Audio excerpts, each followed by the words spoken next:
Dapat kinargana. Dapat kinargana nung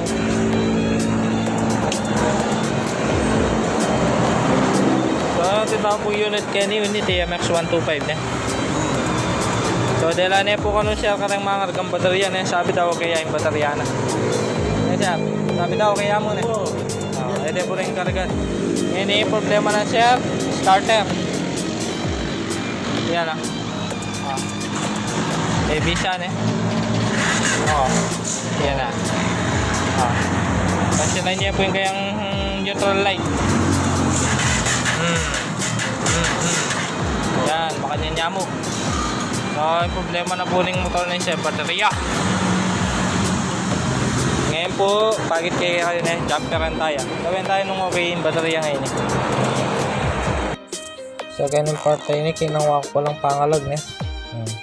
Kita akalag tayo itang takot tayo side kasi ito yan ang lock. Yan. 14mm po yung size na ng tunnel yun. Tapos, tanggalan niya po yung side cover na. Yan. Kaya pa makasabit na yan, siguro tinggal din eh. Pwede kebit kitang lock na, kitang hook. So, yan po. Kaya niya po makapesto yung baterya na yung TMX 125. Yan side. So, pansilan niya po yung kayang battery. Yan po. So, lupa na yung malambat yung battery na siya.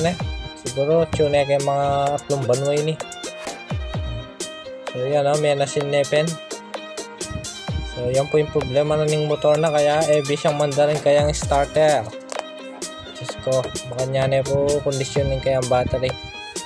Ngayon, sampulan tayong jumperan jumperan tayong kayang battery. So, bago tayo jumperan, test light tayo pa. Ayan, gamitin tayo ng kaya tamang may wagang test light.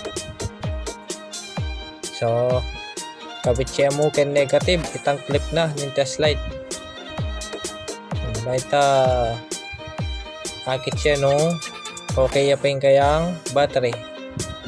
So, ayan pansinan niya po na masala yung sulo.